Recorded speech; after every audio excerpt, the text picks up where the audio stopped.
Salut à tous, bienvenue dans cette nouvelle vidéo. Nono est avec nous, salut Nono. Salut Sacha. Nono, on a oublié un truc hier. On est passé complètement à côté.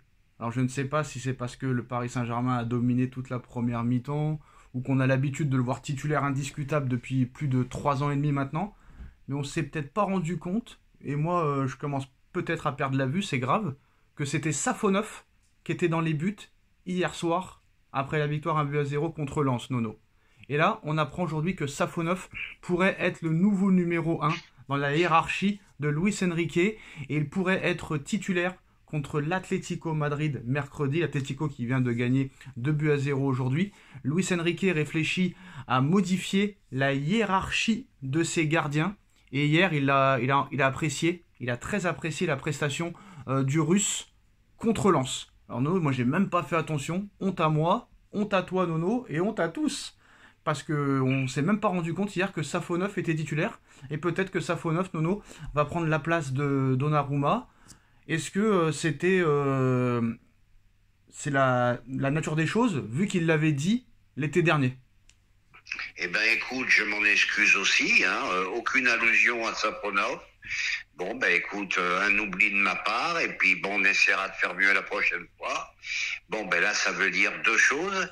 Ça veut dire non seulement, d'après ce que j'ai lu, il n'a pas fait un mauvais match. Et deuxièmement, peut-être qu'ils commencent à en avoir marre des boulettes de Donnarumma. Et donc attention au match contre l'Atlético de Madrid. Si Donnarumma n'est pas titulaire, ça voudra dire beaucoup de choses, hein. Si par exemple Safonov est titulaire contre l'Atlético et que Safonov fait une masterclass, est-ce que définitivement Safonov sera numéro 1 et Donnarumma numéro 2? Eh ben, comme d'habitude, on va se retrouver avec le problème de gardien au PSG. Ça Ah sera mais pas la première tu fois. réponds pas à ma question. Si Safonov fait une masterclass contre l'Atlético, est-ce que définitivement il sera numéro 1 et Ah Donnarumma ben, numéro 2? ah ben là, c'est très simple, il passe numéro un. Après là, vous pouvez pas dire que Donnarumma n'a pas eu sa chance. C'est la quatrième année, Nono, et ça fait la quatrième année d'affilée qu'on voit les mêmes problèmes. Problèmes de relance à la main, problèmes de sortie aérienne, problèmes dans les duels, problèmes dans les sorties. Ça commence à faire beaucoup, d'accord, il est fort sur sa ligne, mais un gardien doit être fort dans tout et pas seulement sur sa ligne. Donc ça fait la quatrième année, je pense qu'il a eu sa chance, il l'a laissé passer. Et surtout au prix où il est payé, salaire mirobolant. Et qu'est-ce que tu veux que je te dise? Boulette sur boulette, une fois, deux fois, trois fois, quatre fois. À chaque fois, il nous coûte une qualif. Donc ça commence à devenir compliqué. Bon, maintenant, Safonov, d'après ce que j'ai lu, c'est pas un jeu au pied extraordinaire non plus. Je sais, et moi, je vais jusqu'à dire, je sais pas s'il fallait pas mettre le petit gardien espagnol, qui a un jeu au pied assez excellent. Et surtout qu'à chaque fois qu'il a joué, bah, il a répondu présent et il a montré des choses que les deux n'avaient pas montrées. Eh ben, on se retrouve toujours dans des situations idem. Voilà. On n'arrive pas à prendre les décisions au PSG. Quatre boulettes. Eh ben, mon petit Donnarumma, merci pour tout, mais tu fais plus l'affaire au PSG. Et puis, on aurait cherché soit un autre grand gardien, c'est parce que moi, j'ai des doutes sur Safonov quand même, ou on tente le petit Espagnol. Mais Nono, ce qui est marrant, c'est encore une fois, là aussi on est passé à côté. Dans l'élection du meilleur gardien au Ballon d'Or, Donnarumma est quatrième, Nono. En quoi il mérite d'être quatrième? Eh ben, c'est incompréhensible, c'est incompréhensible. C'est pour ça, c'est récompense, il y a à boire et à manger, hein. Voilà, donc moi je pense qu'au moins il tente des choses. Au moins il tente des choses et au moins c'est pas un menteur comme les autres, Nono, parce qu'on se rappelle quand même que souvent Pochettino et Galtier disaient la même chose et ils ne le faisaient pas. Et bah là, là au moins il va tenir sa promesse, Enrique. Et on peut critiquer Enrique et bah au moins c'est un homme de parole, Nono. Au moins c'est un Mais homme de parole. non seulement c'est un homme des paroles, mais c'est un entraîneur avec qui il faut s'attendre à tout. Un, deux, trois mauvais matchs, il peut faire sauter n'importe qui. Voilà, et puis il est même capable de partir sur un coup de folie. Donc c'est un entraîneur quand même assez spécial, hein. Voilà, donc Luis Enrique songe sérieusement à offrir le rôle de numéro 1 à Matoué Safonov. Et on l'avait dit, Nono, ça prouve encore une fois qu'on est les meilleurs parce que personne n'en parlait. Quand Safonov a été recruté 15 millions d'euros, on a dit direct, ça m'étonnerait qu'il dépense 15 millions d'euros pour un gardien pour le mettre numéro 2. Hein. Oui, non seulement pour le mettre numéro 2, mais c'est quand même une sacrée somme, surtout pour un gardien.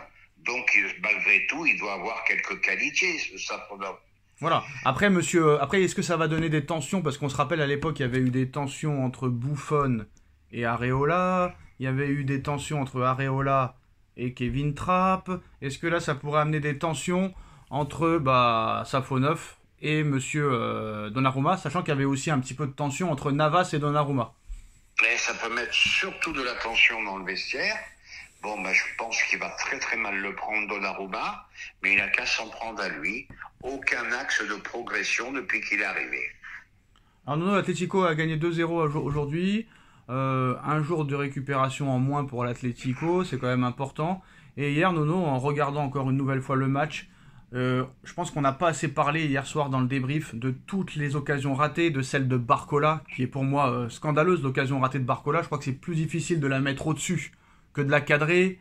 Les occasions encore ratées de Asensio, les occasions ratées de Monsieur Dembélé, c'est quand même là récurrent. Et quand tu vois qu'un Lookman là aujourd'hui a fait la misère à Naples, premier de Serie A, quand tu vois que Victor Gyökeres est déjà à 20 buts toutes compétitions confondues, bon d'accord, tu veux faire confiance à Ramos qui va revenir, mais Ramos il va pas revenir avant 2-3 semaines encore.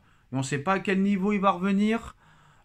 Honnêtement là, si tu gagnes contre Atletico et que tu as encore une chance d'être barragiste ou peut-être d'être dans les 8 premiers, est-ce que ce serait une faute professionnelle de ne pas recruter cet hiver, sachant qu'ils étaient sur Lookman, l'année dernière, cet été. Est-ce qu'il faut absolument acheter un numéro 9? Absolument. Moi je dis que oui, parce qu'il manque vraiment un buteur. Là, ça s'est vu encore hier, ça s'est vu à Marseille. Parce que Marseille, on gagne 3-0, Nono, mais le nombre d'occasions qu'on rate, c'est un scandale. Ça doit finir à 10 au moins. À 10.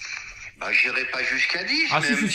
un petit 7-0. Non, 10, Nono, moi je le dis, il faut gagner 10. Comme il a dit Marco Simone, il faut en mettre 10 dans les matchs comme ça. 10.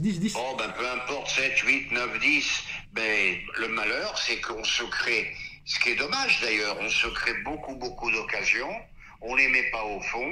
En Ligue 1, ça peut encore passer, en Ligue des Champions, en Ligue des Champions, c'est terrifiant. Ouais, mais en Ligue des Champions, ça paye cash. C'est ça le problème. Ça paye cash et c'est tu ce peux pas que te je te permettre. dis, c'est terrifiant. Tu le payes cash, un contre, et tu perds.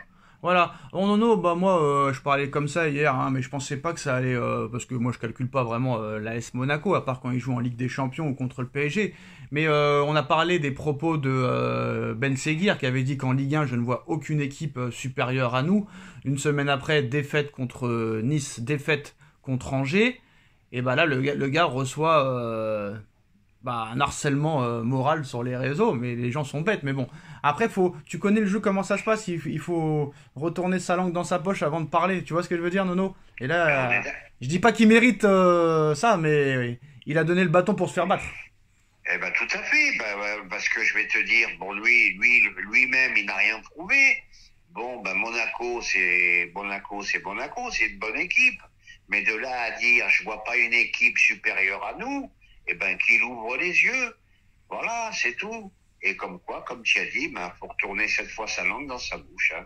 Et voilà, on finira sur ces belles paroles. Tous.